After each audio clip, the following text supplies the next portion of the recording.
नमस्कार। मेरा नाम प्रिया शर्मा है और मैं दिल्ली विश्वविद्यालय की छात्रा हूँ। आज एक बहुत ही शुभ दिन है। आज के दिन महापुरुष भीमराव अंबेडकर, भारत के संविधान निर्माता, समाज पुरुष, युग पुरुष और एक ऐसे प्रखर वक्ता और समाज की कुरीतियों से लड़ने वाले बाबा साहब भीमराव अंबेडकर का जन्म दिवस है, बर्थ एनिवर्सरी है। और इसके उपलक्ष्य में ही मैं संसद में आई हूँ। आज मिनिस्ट्री ऑफ सोशल जस्टिस ने एक प्रोग्राम आयोजित किया था। मैं बाबा साहब अंबेडकर की बर्थ एनिवर्सरी के उपलक्ष्य में कुछ बातें साझा करना चाहती हूँ। हम सभी जानते हैं कि बाबा साहब अंबेडकर को कुछ वर्ग विशेष से जोड़ के जो है रख दिया गया है, उनको अलग थलग कर दिया गया है। उनकी जो ऐसी विशिष्ट जो विशेषताएं हैं, बाबा साहब अंबेडकर ने अलग अलग फील्ड में लोगों के लिए जो काम किए हैं, चाहे वो लेबर हो, चाहे वो वुमेन हो, चाहे वो फार्मर्स हो, चाहे वो वाटर कंजर्वेशन की बात हो, चाहे वो क्लाइमेट की कंजर्वेशन की बात हो, इन सभी विषयों को बाबा साहब अंबेडकर ने छुआ है। मैं एक एक करके थोड़ी सी बातें साझा करना चाहूँगी, जिससे कि हम सभी लोग जागरूक बन सकें और ये जो तुष्टीकरण की राजनीति होती है, इससे बच के हम अपने भारत को बचा सकें और बाबा साहब अंबेडकर के सपनों का भारत का निर्माण कर सकें। मैं आपसे ये कहना चाहूँगी कि महिलाओं के विषय में अगर हम बात करें तो बाबा साहब अंबेडकर एकमात्र ऐसे व्यक्ति जिनकी आज उनकी पढ़ाई लिखाई का फ़ायदा पूरे भारत को मिला है। उन्होंने महिलाओं को पैतृक संपत्ति में महिलाओं का भी हक उतना ही है जितना एक बेटे का है, जितना एक पुरुष का है। ये अगर अधिकार किसने दिलवाया है हिंदू कोड बिल के माध्यम से, तो वो बाबा साहब अंबेडकर ने दिलवाया है। साथ ही अगर मैं किसानों के विषय में बात करूं, आज हम देखते हैं कि किसानों के विषय में बहुत बातें होती हैं, बट इसका जो फाउंडेशन है, इसकी जो नींव है, वो बाबा साहब अंबेडकर ने रखी। चाहे वो खेतों के राष्ट्रीयकरण की बात हो, आज हम कलेक्टिव फार्मिंग की बात करते हैं। कलेक्टिव फार्मिंग की बात भी अगर हम देख रहे हैं तो उस समय में बाबा साहब अंबेडकर ने उसके बारे में बताया था कि किस तरीके से कलेक्टिव फार्मिंग बहुत इंपॉर्टेंट है।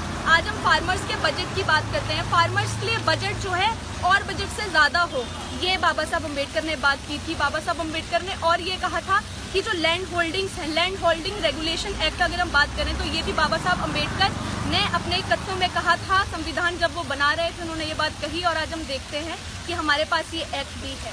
और ऐसे ही अगर मैं बात करूं, बाबा साहब अंबेडकर ने 1936 में मद्रास में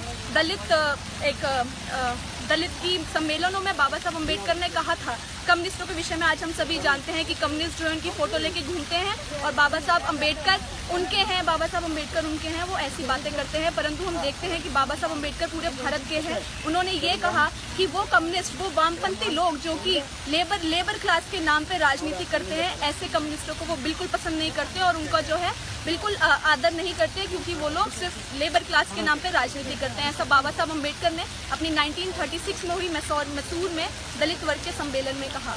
ना ही ये सिर्फ शिक्षा के विषय में बाबा साहब अंबेडकर की बात करें, हम सभी जानते हैं कि उनको 9 से अधिक भाषाएं आती थी।